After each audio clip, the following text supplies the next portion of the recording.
Ustaz Zulaiman Mananan, penasihat dan juga Imam Surah Aziz, pengurusi surau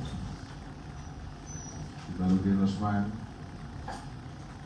tetamu yang kita jemput khas, Yang Arif Tuan Haji Salihan Yatim, iaitu Ketua Pendaftar Jabatan Kehakiman Syariah di Selangor, yang juga Hakim Mahkamah Tinggi Syariah Selangor. Sahabat saya Haji Hanafiah, Susah Surau Ikhwanul Mukminin. Jadi besok kita punya lembu-lembu ke tempat wajib lah. Misalkan kita nak ke timur ni. Jadi muslimin dan muslimat yang dihormati sekalian, pertama-tamanya kita menyampaikan rasa syukur kepada Allah SWT kerana dengan limpahan anugerahnya pada malam ini kita dapat sama-sama untuk hadir mendengar kuliah maghrib yang bertajuk Tundangan Keluarga Islam yang akan disampaikan oleh Muhammad Haji. Jadi untuk tidak menggunakan masa, saya jemputlah pengurusi surau untuk teruskan. Okey, jadi kita teruskanlah, teruskan majlis. Pihak surau mengalu-alukan kedatangan Tuan Haji. Jadi kita serahkanlah majlis kepada Tuan Haji. Terima kasih.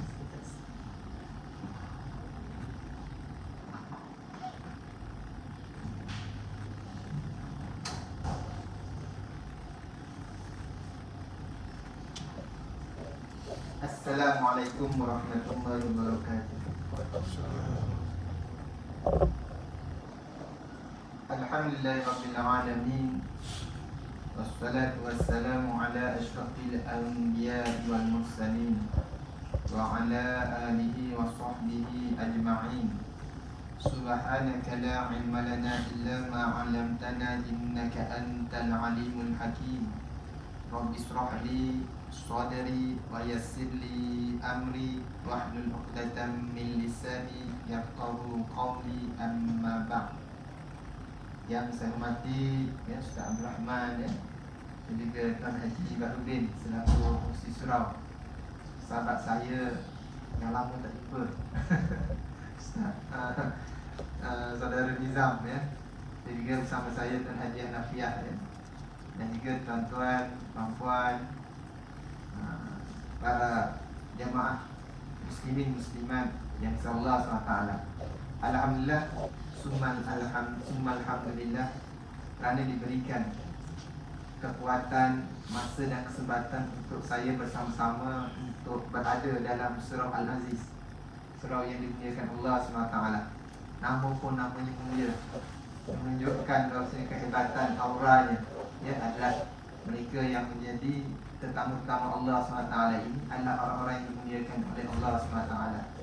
Mudah-mudahan dengan doa-doa tersebut akan menambahkan lagi kita rasa khusyukan, keyakinan dan juga rasa bersyukur kepada Allah SWT dengan atas nikmat yang dikurniakan.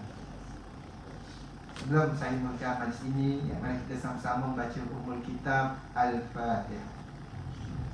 A'udzu billahi minasyaitonir rajim. Bismillahirrahmanirrahim. Alhamdulillahirabbil alamin. Arrahmanirrahim. Maliki yaumiddin. Iyyaka na'budu wa iyyaka nasta'in. Ihdinas siratal mustaqim. Siratal ladzina an'amta 'alaihim ghairil maghdubi 'alaihim waladdallin. Amin. A'udzu billahi minasyaitonir rajim. Wa min ayatihi an khalaqa lakum min anfusikum azwajan litaskunu ilaiha wa ja'ala bainakum mawaddatan wa rahmah, ila akhir ayat. Dan di antara tanda-tanda kuasa Allah SWT, wa min ayatihi an khalaqa lakum, iaitu Allah menjadikan bagi kamu min anfusikum azwajan litaskunu ilaiha, di antara kamu ini, maksudnya bagi kita setiap seorang kamu ini diberikan pasangan-pasangannya untuk hidup bersama-sama. Wa ja'ala bainakum mawaddatan wa rahmah, Dan Allah jadikan di antara kamu ini adalah sifat iaitu kasih sayang, ya, mawaddah warahmah, belas kasihan, rahmat Allah SWT. Allah menjadikan setiap seorang itu pasangan untuk kita merasai kenikmatan.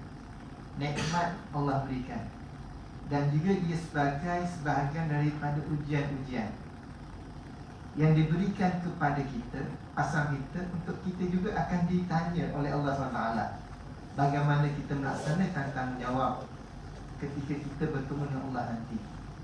Sama ada anak-anak kita, isteri dan sebagainya.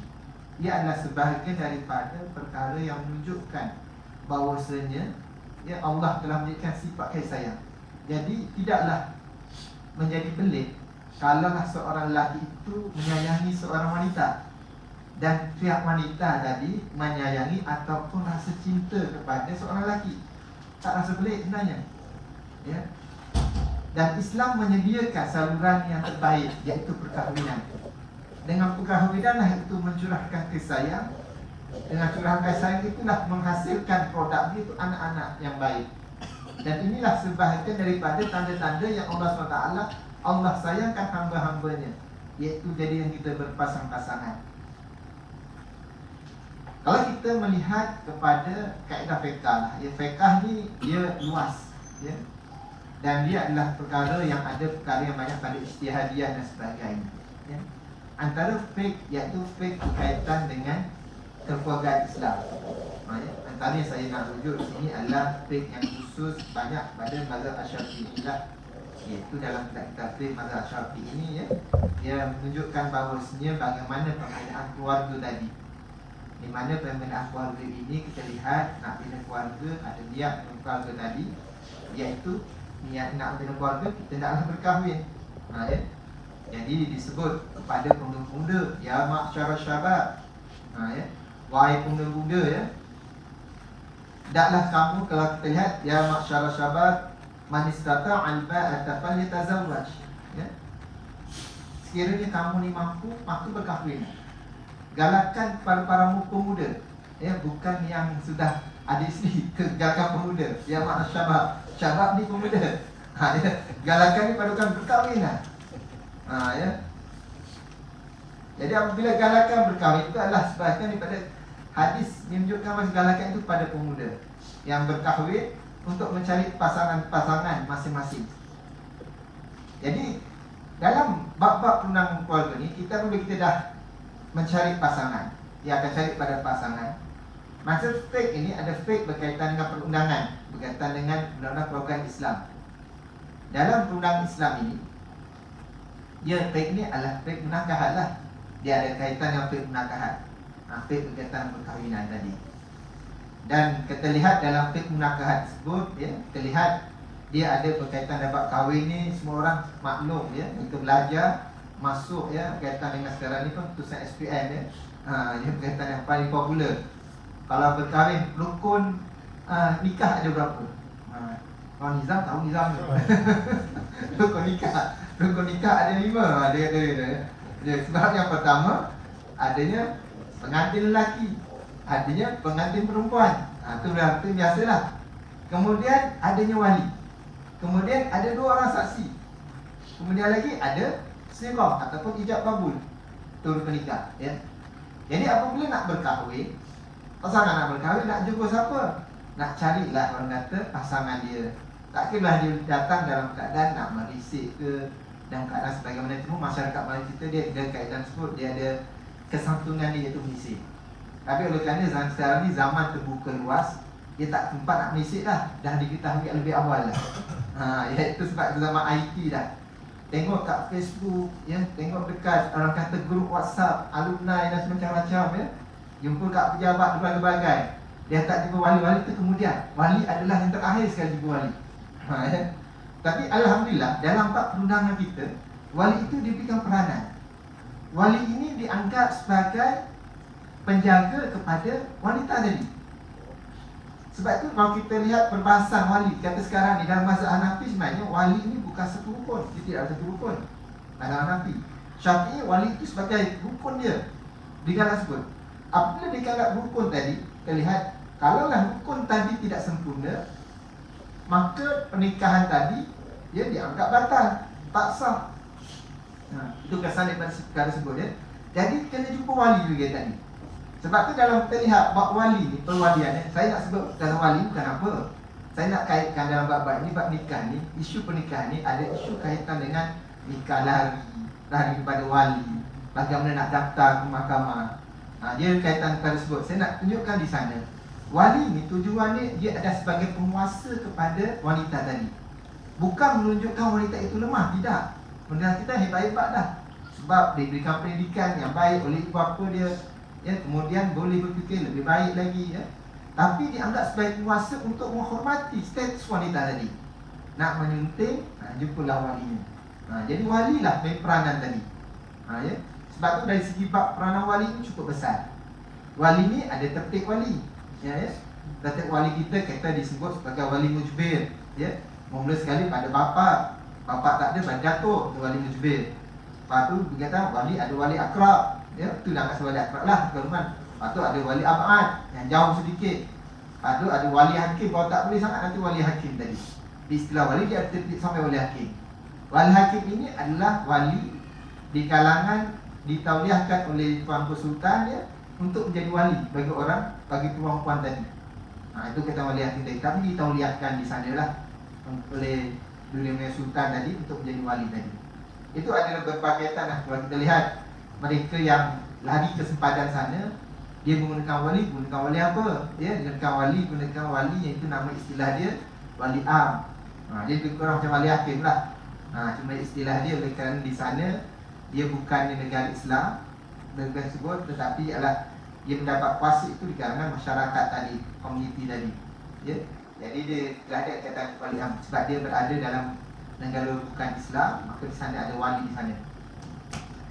Dan kalau kita melihatkan tentang perkara wali ini, dia adalah perkara yang sangat sensitif sebenarnya. Saya tekan itu sebagai permulaan awal, ya. Sebagai kita lihat berkaitan rukun-rukun ini, dan kebanyakan kelima-lima rukun ini adalah jatuh prasyarat. Kalau ada berkaitan yang cuba kita lihat, ya, bawa anak dara tadi nak bawa nikah tu. Nikah tu kita jumpa wali satu perkara tersebut, ya. Kemudian dibawa dua orang saksi lelaki lah. Kemudian ada sirah ijab kabul dia, aku nikahkan nikah dengan 19 bulan dia, dengan mas kahwinnya RM300 contohnya. Itu yang tadi ijab kabul atau terimaan dan sebagainya. Kalau lah kesemua rukun-rukun, 5 rukun dalam mazhab Syafi'i tadi ada, maknanya dia ada sah. Walaupun tiada pendaftar nikah di sana, tiada pejabat agama di sana. Sebenarnya pejabat agama lah, nikah tetap sah. Dan tuan-tuan pergi contohnya, pergi surah Al-Aziz.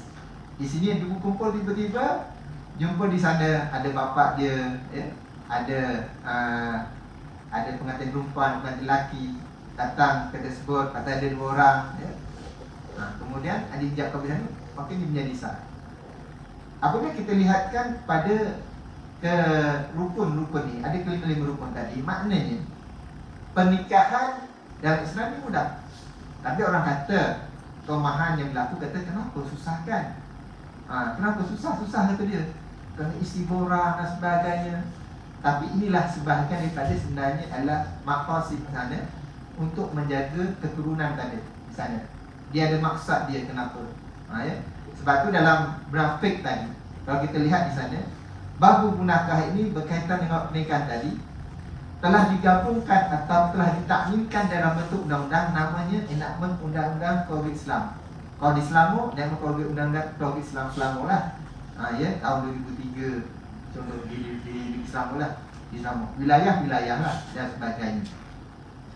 Jadi dalam bab-bab tersebut semua berkaitan dengan elemen, iaitu kemaslahatan dari sudut suami, isteri, ya, wali, ya, begitu juga dengan saksi dan juga sirah tadi telah ditaknimkan di sudut undang bagaimana perjalanan suatu perkahwinan tadi berlangsung, ya. Apabila orang bertanya kenapa perlunya ada undang-undang, undang-undang ini adalah untuk menjaga masalah. Kerana pemerintah, kita melalui pemerintah tadi melihat bahawasanya dia perlu perundang-undang tadi. Maksud dia ada kuasa dia dan sebagainya. Dalam bab-bab perkara inilah menjadi keperluan untuk kalau kita melihat dari sudut perundangan untuk apabila nak bernikah maka perlulah seelok-eloknya pergilah terus pejabat agama. Pejabat agama telah diberikan amanah untuk menguruskan pernikahan. Kalau kita lihat dalam enakmen dalam keluarga sekali kita lihat kebanyakan dalam bab-bab pernikahan ini adalah di bawah kuasa semuanya pejabat agama. Bab nikah lah, bab nikah, bagi nak nikah nak mohon nikah dan sebagainya. Kecuali dalam perkara-perkara yang perlukan pada keizinan mahkamah syariah tadi. Mahkamah syariah sebabnya wanita tadi tak ada wali. Wali tadi wali tunggal ataupun wali tu gaib. Sebab itulah perlukan kepada pihak pemerintah iaitu mahkamah syariah tadi untuk mendapatkan wali tadi dapatkan perintah di sana. Selepas tadi dapat perintah di mahkamah syariah tadi, di mahkamah rendah syariah, barulah dia perintah tadi pergi pejabat agama semula untuk wali hakim tadi yang telah diberitahu tadi boleh menikahkannya. Orang tanya, bagaimana adakah wali hakim yang ada pejabat agama tadi adalah orang kata boleh nikahkan. Sah tak mereka nikahkan dia wali? Memang pernikahan mereka sah. Tapi kalau tidak melalui proses mahkamah, maksudnya dia pejabat agama, lepas tu dirujukkan pada mahkamah, dapat kebenaran mahkamah, baru pejabat agama dia akan melangsungkan pernikahan tadi. Ada proses tadi sah, tetapi tidak berlandaskan undang-undang. Contohnya lah, jabat menteri ada kuasa mendaftar nikah cerai dan rujuk Islam tadi membuat pernikahan tadi tanpa kebenaran dari sudut mahkamah, dia tetap sah tetapi bercanggah dengan undang-undang, boleh dikenakan penalti lah sebagai satu kesalahan. Namun proses-proses yang dibuat pada mahkamah tadi itu adalah proses nak menunjukkan bahawasanya adalah untuk menjaga maslahat keluarga tadi. Sebagaimana dalam kaedah tersebut, tasarruful imam ala ra'iyati manutun bil maslahat. Tindakan pemerintah untuk membuat suatu undang-undang untuk melaksanakan bagaimana upacara yang terbaik tadi kepada rakyat dia ini adalah dia sebagai perkara yang mengikut maslahat. Jadi maslahat itulah dia adanya undang-undang, adanya pejabat agama, ada pihak mahkamah dan sebagainya tadi untuk menjaga maslahat berkaitan dengan institusi keluarga Islam. Bayangkan tuan-tuan, kita tak ada undang-undang. Macam dulu lah, proses awal-awal dulu tak ada undang-undang. Sebelum sembah 84, berapa sembah 22 pun ada dahulu Yang mula tapi sembah 84 lah dia bermula betul Tidak sebelum tu lagi tak ada undang-undang langsung. Apabila tak ada undang-undang, sini nikah yang ni, lepas tu ditinggalkan dekat Johor, pergi pindah ke Selangor contohnya, kat Kelang, lepas tinggalkan lagi kat tempat lain lagi. Jadi tak ada apa-apa yang menunjukkan bagaimana nak menjaga masalah keluarga tadi. Jadi dalam perkara inilah proses tersebut diundang-undangkan.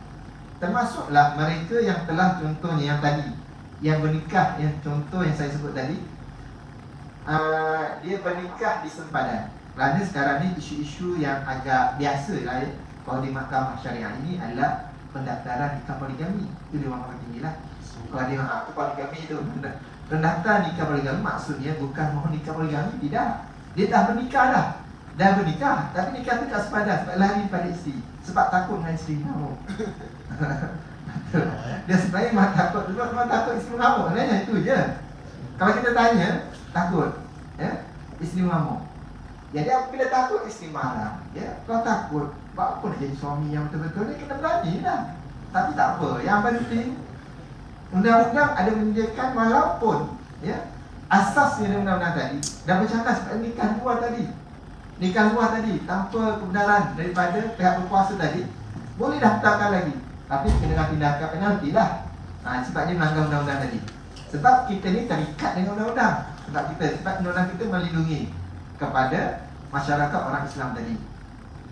Jadi bagaimana mereka yang contohnya yang tersilap langkah lah, minta maaf saya cakap tidaklah kata sebut tersilap langkah lah sebut kerana kata sebut Jadi caranya kita kena perlu untuk daftarkan. Sebab tak daftarkan, dia akan ada kesan. Pertama, kesan pada siapa? Kesan pada isteri itulah. Dia tak ada status dari sudut apa-apa. Nak buat daftar, nak buat tuntut anak, sudah ada anak, nak tuntut namakan anak dan juga apa boleh berlaku. Tak boleh nak tuntut. Dia kena daftar dulu. Sebab tak ada iktiraf undang-undang. Itu yang dulu cakap, undang-undang dia nikah kat mana? Dekat Thailand. Biasa nikah biasa kat Thailand lah, yang paling popular. Pergi Danau tu sana, pergi langsung kelas sana. Itu contohlah. Jadi banyak tempat sebenarnya. Kita nak beri contoh kat sana. Perkara yang berlaku tu, ya. Apabila kita lihat apa orang kata yang berlaku tadi, nak tak nak kemaslahatan wanita tadi dipelihara, iaitu kena daftar juga. Sebab nak diiktiraf disebut undang-undang tadi, status perkahwinan tadi. Tidak, kalau tidak diiktiraf lah. Apabila tidak iktiraf, maksudnya apabila berkaitan dengan status dia tak dianggap dia tak berkahwin lah. Itu isu yang berlaku lah. Ya, walaupun kali ini kita lihat memang kenapa itu berlaku dan sebagainya, tapi ini yang hakikat yang berlakunya. Ya. Jadi untuk mendaftarkan, ya, oleh kerana kita lihat daftarkan ni, jadi kenalah pergi ke mahkamah. Di mahkamah ni dia dua. Kalau dah dia tidak pernah berkahwin, contoh dah nikah kat Thailand. Nak dia ambil contoh Thailand lah, nikah sepadan lah. Itu yang sangat popular di rakyat Malaysia ni. Dia kat Thailand. Jadi dia Thailand tadi, dia tengok saya tu, nak daftar ke mahkamah rendah ke mahkamah tinggi. Apabila kita lihat nak menentukan mahkamah rendah atau mahkamah tinggi, maksud dia kena lihat. Kalau mahkamah rendah syariah ini, itu maksudnya daftar nikah tu adalah nikah kali pertama. Dia bolehlah ke mahkamah rendah. Jadi bagi kira-kira dia punya, kalau hakim ni tu hakim yang muda lah, lebih muda lah. Kalau tidak kepada mahkamah tinggi, ni kena yang hakim yang lebih berpengalaman lah, lebih ber 10 tahun, lebih 5 tahun dan sebagainya. Dia lebih berpengalaman lah, itu je dari sudut pengalamannya. Jadi maksudnya nikah poligami tadi dekat mahkamah tinggi. Berkaitan sampai hajat nak bernikah poligami, itu mahkamah tinggi. Dah daftar, dah terlepas pun nak daftar semula. Contoh dah nikah di luar contohnya, nak daftar semula pun kat mahkamah tinggi. Jadi apabila dia nak daftar nikah, ya, contoh poligami lah, daftar nikah poligami disebabkan nikah tu sudah bernikah di Thailand, cuma nak sahkan di mahkamah. Pergilah mahkamah tinggi syariah, ya. Sebelum di mahkamah syariah sebut, pergilah dia. Kalau kita laman web di Selangor tadi, namanya JAKIS, JAKISS tadi, www.jakess tadi, .gov.my tadi, kenalah ke laman web. Sekarang beberapa orang semua ada kat sana. Kalau paling payah sangat, banyak duit sangat, nanti lah buang. dia paling banyak duit, tak apalah, duit banyak, nanti buang je. Tak payah nanti kelas orang. Ya, kalau sebut kita rasa duit sebut perlu ala kalau sebut untuk membiayai, ya, yang dia sebut, jadi nak daftar sendiri boleh. Tapi pergilah ke laman web tadi, lihatlah orang-orang yang ada. Lihat tengok borang, ya, dan isi borang, ya, dan isi borang tadi maksud dapatlah pendaftaran, ya. Jadi apabila kita sebut pendaftaran tadi, saya nak tunjukkan di sana bagaimana mahkamah akan menilai. Nilaian dia adalah berkaitan dengan rukun-rukun nikah tadi je. Dia tak sebesar mana, tapi soalan dia akan lihatlah macam mana perjalanan dan sebagainya, itu akan dilihat di mana perjalanan dia, ya. Sebab kadang-kadang nikah ni ada banyak juga nikah sedikit, ya. Jadi banyak isu-isu yang berlaku yang cukup menyukarkan untuk pihak-pihak untuk mendaftarkannya.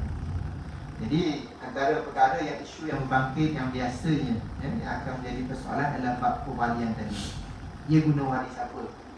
Adakah wali bapanya? Adakah walinya itu adalah wali hakim ke, wali amri, wali takdim ke, wali apa dan sebagainya? Dia tengok pada kaedah-kaedah tersebut. Maka apabila kita lihatkan bab wali ini, ya, sebelum kita lihat di mahkamah pada masa ini, ya, berkaitan arahan ini, maknanya dia kena daftarkan dan pihak isteri dia ada juga dijadikan sebagai pihak responden. Isteri sedia ada, dia akan responden. Maksudnya isteri sedia ada ni kena dijadikan pihak-pihak dalam pendaftaran dia. Jadi kita lihat isteri yang ada, yang sedang dia berkahwin tadi, isteri dia ada, dahulu pun dijadikan pihak-pihak.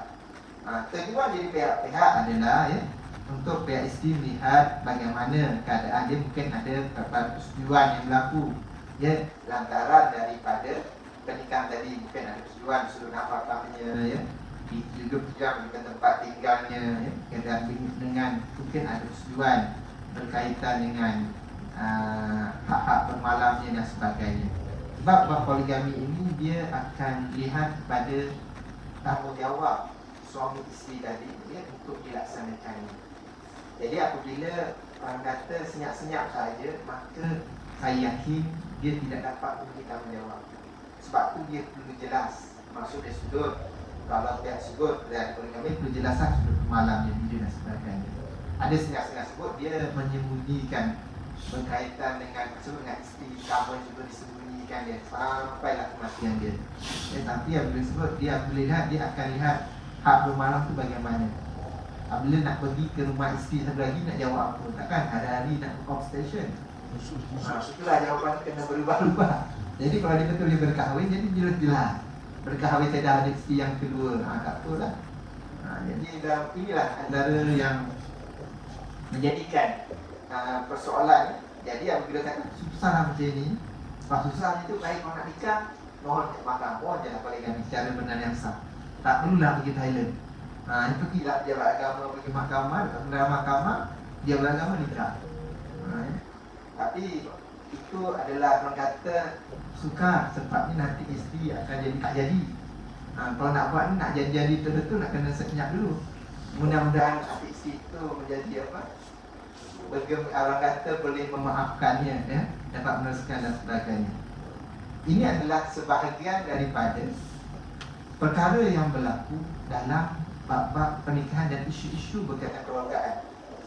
Jadi rentetan daripada itu yang kalau sekiranya tidak daftarkan apa yang berlaku, isteri sama sekali isteri wanita akan teraniaya. Tak daftar nikah, yang teraniaya siapa? Wanita. Saya ulang semula. Siapa yang teraniaya? Wanita teraniaya. Isteri yang dikahwini tadi memang teraniaya, dia akan teraniaya. Teraniaya sebabnya satu berkaitan dia nikah tidak kira lagi. Dia kata bagaimana nak kita kena daftar dulu. Teraniaya nanti, anak-anak dia nanti tidak boleh nanti diletakkan bilnya tu tak ada nama bapak tadi. Bapak dia akan status lain pula. Kosong tadi nama bapak dia. Jadi sebab sekarang GPN, ya, dengan pejabat agama, mahkamah semua tu dia ada link dia tersendiri. Tengok tak ada ni, dia tak ada berkaitan dengan bapak tadi tidak dimaklumkan. Nama bapak tadi sana, ya. Itu yang perkara yang kita harus faham tentang kesan. Dan kadang-kadang daftar tadi nikah tadi contoh 2010 baru nak daftar 2021. Ketika itu dah bergaduh dah dengan suami isteri ada sekarang ni yang dah berkahwin kali kedua tadi. Dah bergaduh dah. Sebab nak bercerai tadi belum dapatkan pengesahan di mahkamah. Jadi itulah perkara itu akan dah sangat sukar, ya, dan tidak dapat diselesaikan. Itu antara isu-isu bab-bab pernikahan, ya. Antara isu-isu yang berlaku dalam bab-bab perkara yang berlaku di mahkamah, ya, ataupun dalam perundangan Islam, ya. Dalam bab perundangan Islam, dia ada bab nikah, ya, masuk kita bab nikah. Kemudian ada penyelesaian dia, antara sebahagian adalah bab perceraian. Perceraian adalah sebahagian daripada, kalau kita lihat jalan penyelesaian konflik dan sudut rumah tangga tadi. Ini adalah sebahagian berjalan keluar. Tetapi sekiranya tak nak percaya, tidak menjadi masalah. Maksudnya berdamai, itu jalannya. Sebab dalam bab-bab perceraian, dia adalah jalan keluar yang dalam Islam membenarkan. Dan dalam Islam lah menunjukkan bahawa perceraian dalam Islam inilah sebahagian yang memang melihat bagaimana kemuliaan kepada wanita, keluarga dan sebagainya. Jadi dalam bab-bab perceraian ini tentunya tidak boleh nak bersama. Apa pilihan yang ada, ya? Apabila dia tidur pun tak boleh satu katil, ya? Seorang pandang ke barat, seorang pandang ke timur, seorang pandang ke utara. Jadi tak ada, ya, mawaddah warahmah. Kerana tujuan perkahwinan adalah sebahagian adalah mawaddah warahmah. Itu maksud perkahwinan tadi. Kalau tak ada kasih sayang tadi kepada suami isteri, di mana berkaitan dengan perkara ini untuk kita menyelesaikan perkara ini? Maka Islam membenarkan dari sudut perceraian. Jadi dalam Ayat Al-Quran ada menyebutkan ya, wal mutallaqati yatarabbasna bi anfusihinna salasata quru. Ya. Bagi mereka yang bercerai tadi, banyak diceraikan tadi, maka dia akan beriddah 3 kali suci saja. Salah satu huruf tadi, 3 kali suci ini adalah untuk membenarkan, ya, untuk pihak perempuan tadi memikirkan, atau juga pihak pasangan tadi memikirkan dalam tempoh iddah tadi untuk rujuk atau tidak. Dia ada pilihan lagi. Walaupun dah hampa bercerai, dia ada pilihan lagi. Ya. Sebab tu perceraian ini kita lihat dia adalah bukannya jalan penamat. Kadang-kadang kita lihatkan dalam perceraian itu ke mahkamah tadi, dia adalah jalan permulaan konflik itu akan berterusan sampai ke ujung. Itu permulaan konflik. Ya. Memang sebab itulah ada banyak kadang-kadang supaya ada tuntutan dan sebagainya. Itulah bermulanya, supaya itu bermulanya ya. Orang ingat bercerai ini selesai, kadang-kadang tak selesai juga. Iaitu bab anaknya, bab hartanya ya. Itu juga bab berkaitan dengan nafkahnya ya. Itu yang kadang pun tak selesai juga perkara ini. Jadi dalam kita memastikan bahawa dalam kehidupan ini ya, kita nak buat pilihan, maka kita boleh memilih nak bersama ke tak bisa, itu adalah pilihan masing-masing. Tak kira siapa. Kita boleh memilih bahagia ke derita. Jadi pilihan-pilihan itu kita perlu lihat bagaimana kita memohon dengan Allah SWT. Hanya dengan Allah SWT kita dapat membantu dalam segi untuk kita meneruskan kesinambungan dalam kehidupan ini.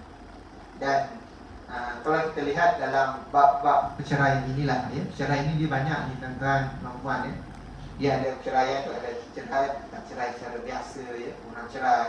Ada juga cerai secara taklid dia, bagaimana taklid. Ada cerai secara fasah dan sebagainya. Cuma kalau kita lihat inovasi sudut mahkamah, mungkin tuan-tuan fikir kadang-kadang boleh dipikirkan lah ya. Mahkamah ini dia satu produk namanya fast track. Cerai dalam keadaan segera. Cerai segera. Kerana Express. Dia fast track ni bermakna iaitu perceraian tadi, dia kalangan pasangan tadi dah memang dia dah berhajat daripada rumah.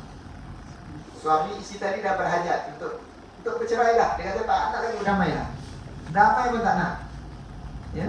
Maka bila dah ke mahkamah ya, isteri dah tak ada suci, dia tak ada haid, dia tak bersama tempoh suci. Ya. Berkaitan perkara tersebut, daftar ke mahkamah dalam tempoh 6 jam dapat juga perintah perceraian tadi. Lapar cerai dan sebagainya. Itu maksud itu. Jadi adakah tersebut menunjukkan mahkamah ingin galakkan cerai? Tidak. Tetapi adalah untuk memudahkan dari sudut kemaslahatan bagi mereka yang tidak ada jalan perdamaian, dan mereka merasa itulah jalan yang terbaik. Ya.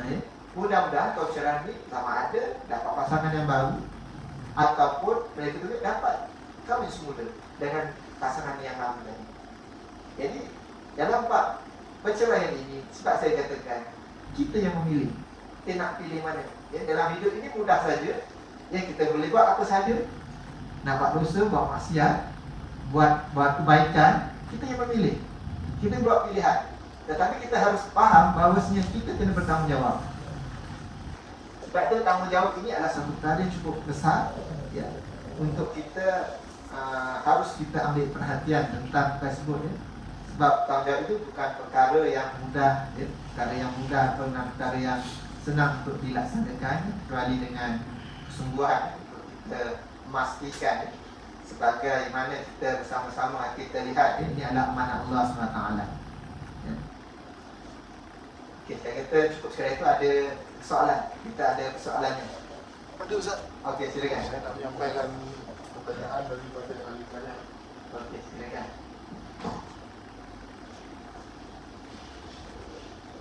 Soalan yang pertama. Assalamualaikum Ustaz. Saya ada 3 orang anak perempuan. Bagaimana saya nak pastikan kesemua harta saya diturunkan kepada mereka bertiga selepas pembagian saya? Okey. Okey, kita dulu ya. Okey, terima kasih. Berkaitan dengan bab-bab harta ya. Isu harta ni kebiasaannya orang agak risau masyarakat kita ni kalau kita ada anak perempuan saja, tak ada lelaki. Ya. Sebab anak lelaki ni dia boleh jadi asobah. Jadi asobah maknanya dia tidak lari kepada orang yang jauh lagi. adik-beradik. Sampai boleh buat adik-beradik ni sukar lagi nanti. Kalau adik yang bertanggung jawab, dia pakcik-pakcik menjawab tu senang. Dia akan mencari kepastian kalau dijaga betul. Tetapi orang itu bagi bermacam-macam keadaannya, nak percaya tak percaya dan sebagainya. Jadi dalam bab-bab ini ya, bila kita boleh buat, antaranya adalah sebahagiannya adalah kaitan dengan hibah, berhibah-hibah ya. Antara caranya adalah hibah lah ya. Hibah iaitu satu pemberian secara sukarela tanpa ada apa-apa balasan. Kita beri sesuatu tanpa ada balasan. Cuma kalau balasan kita memang hakikat kita dengan Allah Ta'ala lah. Dia sebagai hibah, sebagai bentuk kasih sayang tadi. Sebagai kasih sayang tadi. Hibah tanpa ada apa-apa balasan. Satu lagi dia pengawasan hibah ni adalah kita boleh berkaitan dengan semasa hidup. Berkaitan dengan hibah semasa hidup dan sebagainya. Dan satu lagi boleh buat secara wasiat. Dia wasiat pada anak tadi, pada wasiat lah ya. Cuma wasiat ni ya, wasiat ni dia ada isunya berkaitan wasiat kepada anak-anak tadi. Cuma wasiat pada anak-anak tadi iaitu wasiat dia akan berlaku adalah selepas kematian. Dia masih hidup. Wasiat tadi adalah berlaku selepas kematian. Diwasiatkan. Dan apabila melibatkan ahli waris, maka dia perlu dapat ahli waris yang lain. So perlu dapat konsen daripada contohnya saudara, adik-beradik suami tadi lah. Kalau tak konsen tak jadi terbatas pada benda ni. Sebab pada orang lain. Berbeza wasiat pada orang lain. 1/3 dah boleh lah. 1/3 pada harta itu boleh pada orang lain terus. Jadi dalam konteks tersebut dia memang kebanyakan ya, banyak instrumen-instrumen hibah ni pada hibah lah. Sekarang kita banyak ada produk-produk daripada wasiat shop, ada asli trustee ya, dan macam-macam lah. Masuklah bank-bank pun ada berkaitan dengan amanah tadi untuk melakukan bagian hibah. Itu juga di majlis agama Islam pun ada. Fee bayaran ni paling dah paling murah jadi kat majlis lah. Agama Islam betulnya ya. Fee-nya betul bayaran pendaftaran nak buat dokumen tadi RM300. Berkaitan, tapi dia juga pelaksanaan tu yang akan jadi masalah, 1% dan sebagainya. Yang lain pun lebih kurang sama je. Dan 1% pelaksanaan pembayaran pelaksanaan. Jadi instrumen itu maksudnya boleh dibuat dalam berbagai instrumen. Satu sama ada menggunakan wasiat ataupun daripada hibah. Kalau kita lihat di mahkamah, saya nak bagaimana tanam di mahkamah pula lah ya, kalau kita sebut ya.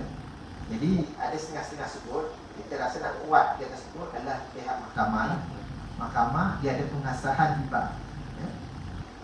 Itu juga sekarang ni kalau di macam masa legislasi dan sebagainya atau yang mana-mana sebut, dia untuk dibuat dokumen, dia juga untuk submit untuk ke mahkamah tadi, dapat pengasahan ya. Iaitu pengasahan hibah di mahkamah. Kalau nak buat sendiri contohnya, sebagian saya sebutkan lah, di laman web kena rujuk, orang-orang semua kita kat laman web.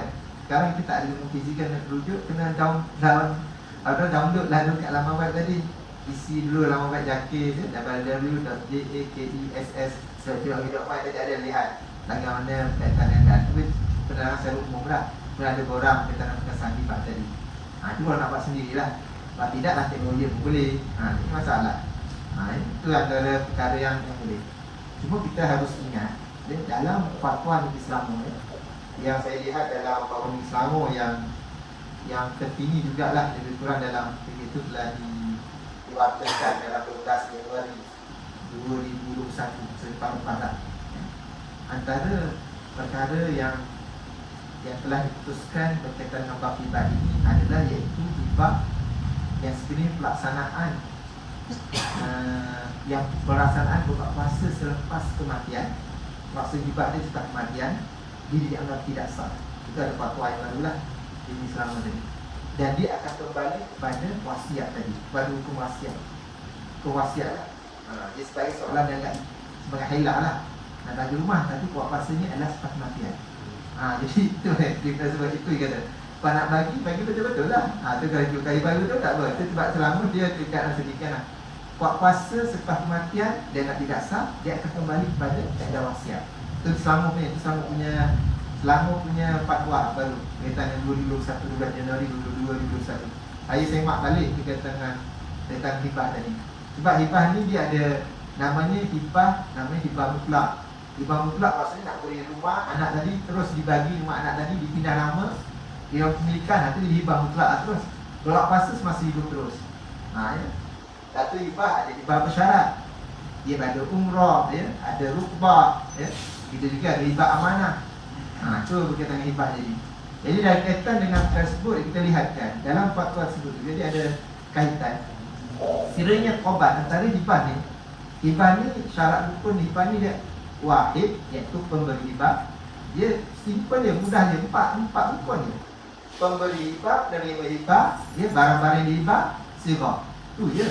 Dah boleh berlaku dah. Ya.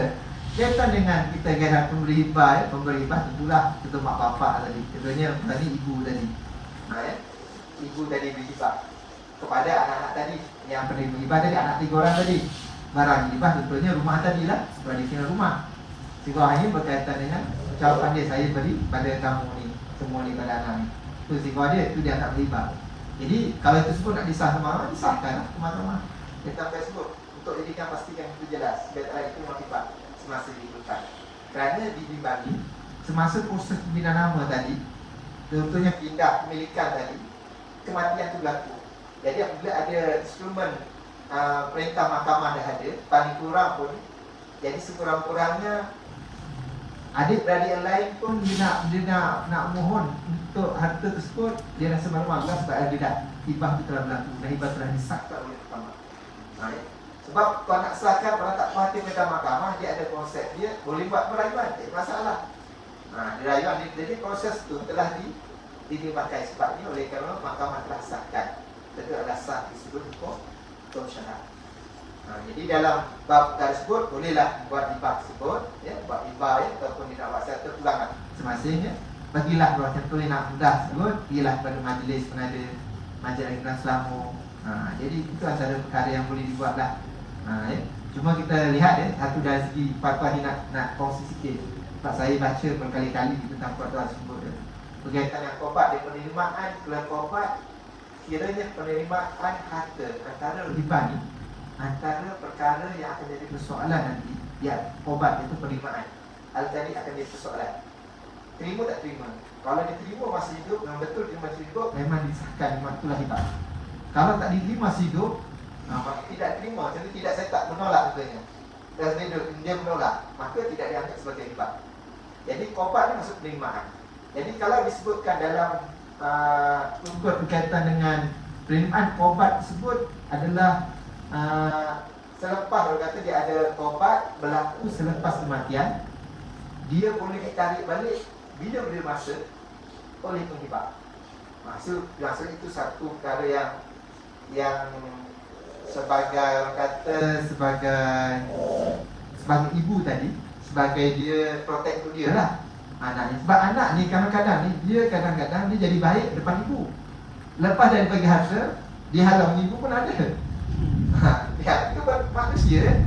Walaupun anak kita, Allah dah ubah dia tersebut. Memang macam-macam berlaku.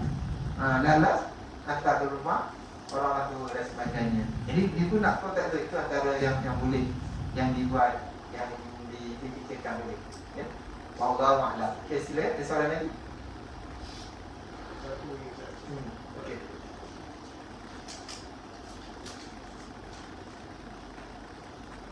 Okey, soalannya, suami saya telah meninggal dunia tetapi duit KWSP arwah suami saya telah dikeluarkan kesemuanya oleh penama wasiat KWSP, iaitu salah seorang ahli keluarga daripada arwah suami saya.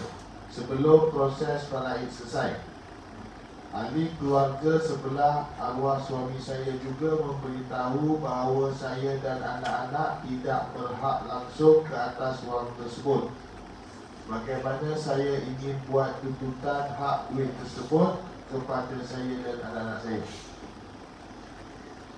Cuma berkaitan dengan tuntutan, inilah agak persoalan kerana masyarakat tidak memahami tentang bab-bab harta pusaka, ya. Iaitu berkaitan harta pusaka tadi, dia beranggapan bahawa penama itu adalah penghuni harta tadi. Itu kesilapan masyarakat. Dia adalah pemilik mutlak, seolahnya begitu penama tadi. Sedangkan penama itu adalah sebagai orang, seolah-olah sebagai pengguna amanah sahaja. Dia sudah pasti apabila pengguna amanah, dia akan berikan pada pihak-pihak yang berhak. Dalam bab-bab ini, kita lihat masyarakat kadang-kadang tidak memahami negara ini. Itu yang berlaku apabila kematian berlaku dalam satu rumah tadi. Suaminya telah meninggal dunia terlebih dahulu, pada isteri semua dihalau anak-anak tadi. Sepatutnya pakcik-pakcik dia, ataupun dia punya pakcik-pakcik lah, sepatutnya telah melindungi anak tadi. Jadi satu tanggungjawab itu berpindah kepada pakcik tadi, pada saudara lelaki tadi, untuk memastikan anak itu mendapat nafkah. Itu yang sepatutnya berlaku lah. Tapi nafkah ini dia tetap pada selepas daripada bapa meninggal, daripada atuk. Pada atuk dia, pada saudara-saudara belah suami tadi. Tapi mereka tadi tidak faham isu tadi. Sebabnya tanggungjawab dia boleh buat sekali satu kali dosa. Memang dosa lah. Ini baru nak halau rumah, dah halau rumah lah. Tapi apabila kita lihat di sana, keadaan yang berlaku di mahkamah syariah ini, kita lihat kuasa yang diberikan adalah untuk menentukan berkaitan dengan siapakah yang berhak terhadap faraid ataupun harta tersebut setelah kematian tadi. Maka antara sebahagiannya adalah benar berkaitan dengan faraid, walaupun dah dihabiskan, kena buat teruskan permohonan tadi, permohonan faraid tadi. Sebab sedia faraid itu dia sangat berguna. Teruskan dahulu dia sedia faraid tadi. Lihat pada nilaian, kita lihat faraid ini. Kalau nilaian bawah 300,000 di Mahkamah Rendah Syariah tempat yang berakhiranah, kalau lebih dari 300,000 itu adalah di Mahkamah Tinggi Syariah tadi. Dia perlu dibuat permohonan peraturan kaitan dengan faraid tadi. Dan sijil boleh keluarkan perintah faraid, dapat terjadi dapat perintah faraid, baru kita tahu siapakah yang berhak terhadap tersebut. Kita lihat siapa yang berhak, maka buatlah tuntutan. Jadi bertanyalah dahulu kepada kedua WSP, kenapa demikian dikeluarkan. KSP tanya, dia beritahu juga, dia kata bagaimana saya tak keluarkan, penama itu adalah penama orang lain. Ada demikian ya. Jadi dalam perkara inilah yang akan berlaku. Jadi buatlah tuntutan yang sewajarnya, sama ada sebut fraud dan sebagainya. Cuma dekat Mahkamah Syariah tadi, Mahkamah Syariah ini Mahkamah Syariah ini hanya mengeluarkan dari sudut perintah untuk pembahagian bagi siapakah yang berhak itu saja. Itu kuasa yang diberikan. Sebab dia ada agensi lain. Contohnya kalau terlebih kita lihat lebih dulu contohnya ke Mahkamah Tinggi, juga kepada pusat lah, daripada Amal Raya, ada beberapa agensi, ada 4 agensi. Dan boleh kelihatan dan kuasa tersebut dalam keadaan inilah. Jadi boleh buat dua tuntutan lah, tuntutan yang berkaitan. Saya dari segi seperti itu pernah melihat bagaimana ia adalah berkaitan dengan kematian. Satu kematian seorang lelaki, dia mempunyai ada anak angkat tadi, anak tadi, dia terkongsi dari anak angkat, semua 4. Jadi anak angkat tadi dan disebut tadi. Jadi seorang sajalah yang menguruskannya dan berapa-lama dalam menguruskannya. Dan kaitan dia ada lebih kurang ada beberapa buah, kira berbelas-belas lah, puluhan rumah masing. Tadi yang lain tadi tak dapat lah, dia terus kata dia. Lain itu memang, jadi mohonlah kepada mahkamah syariah kita mendapatkan berkaitan dengan hak yang lain. Jadi dalam sebab kita lihat duduk rumah kat mana? Rumahnya dekat situ juga. Namanya kalau yang nak lalu rumah. Kira macam soalan tadi juga. Lalu rumah dia juga. Tapi kalau kita pergi air, macam mana dia tak selesai? Adik sendiri lalu rumah kan kita boleh ngadap sama-sama adik-beradik kita, bersama semua kita, sampai sanggup kita menghentikan tersebut. Disebabkan masing-masing ada dia punya pendapat, dia kata ini baik tak? Aku ni murus saja dan sebagainya. Jadi bila dibuat tuntutan, maka akhirnya sebut harta tersebut telah dinilai, berapa pendapatan dan sebagainya, dia adalah saudara-saudara itu. Jadi dibahagikanlah, mengikut pada hak yang sewajarnya ada. Jadi dalam bab ini boleh juga buat permohonan lah. Sebenarnya di segi sebelum itu boleh buat permohonan berkaitan dengan harta tersebut, tuntutan berkaitan dengan harta yang telah dimiliki. saya masih lagi boleh buat peluang untuk buat tentang hal tersebut. Jadi inilah perkara yang kadang-kadang kita melihatkan kalau isu berkaitan kekeluargaan tadi, kadang-kadang agak memalukan diri sendiri sebenarnya. Bila kita lihat di sana, kadang adik-adik sendiri ya kadang-kadang tidak boleh berkompromi bersama-sama ya, untuk orang kata mengimarahkan harta daripada ayahda yang lebih dahulu tadi ya. Kalau boleh sama tidak payah mahkamah lebih baik. Orang lain tak tahu lagi bagus. Sekali baik. Tapi itu tidak berlaku. Dan sebab itu mereka terpaksa ke mahkamah mendapatkan bantuan, dapat keadilan. Namun jadi itu telah pilihan yang telah dibuat. Jadi mudah-mudahan ya, perkara tersebut dapat dinikmatilah ya, untuk dilaksanakan. Itu adalah proses kalau perintah mahkamah ini dia hanya sekeping kertas. Ada sekeping kertas, jadi dia perlu pada penguasaan. Sama ada penguasaan itu ya, perlu bantuan ya, pihak berkuasa dan sebagainya. Ya. Kalau tidak, dia tidak dapat dilaksanakan dengan sebaiknya. Allah Akbar. Dia ada soalan lagi? Lalu Ustaz, Okay, terima kasih ucapkan kepada saudara Nizam dan juga yang lain-lain ya. Dan alhamdulillah tersebut telah kita selesai tentang berkaitan dengan sekurang-kurangnya kita memahami tentang isu-isu yang berada di berkaitan dengan isu kebanggaan ya, yang ada yang berlaku dalam masyarakat ini. Dan mudah-mudahan sedikitlah kita berbicara sebabnya kalau nak cerita panjang sebab dia akan perlu pada proses penelitian yang kita memahami ini adalah proses awalan kita memahami sebenarnya ada juga yang berlaku di mahkamah itu macam mana ya, keadaan itu berlaku secara umum ya. Saya mohon ampun dan maaf sekiranya terkasa-kasa dan juga tidak memenuhi hasil ketentuan tentang jawapan dan penyampaian yang saya sampaikan di atas kelemahan saya sendiri. Dan mudah-mudahan kita dapat ketemu lagi dalam masa-masa yang akan datang. Kita akhiri dengan tasbih kafarah dan astagfirullah. Subhanallahumma wa bihamdika asyhadu an la ilaha illa anta astaghfiruka wa atubu ilaik. Bismillahirrahmanirrahim. Wa la'as innal insana lafi khusr minal ladzina amanu wa 'amilus shalihat wa tawassaw bil haqqi wa tawassaw bis sabr. Ya kalam aqulu qawli hadza wa astaghfirullaha li wa lakum wa lisa'iril muslimin wal muslimat. Wabillahi taufiq wal hidayah. Wassalamualaikum warahmatullahi wabarakatuh. Waalaikumsalam Ustaz, terima kasih banyak kerana menyampaikan kuliah pada malam ini. Jadi sebelum kita soal sejarah, saya minta pengurusi untuk menyampaikan sedikit suka hati kepada Ustaz dan juga Tuan Haji Nakir.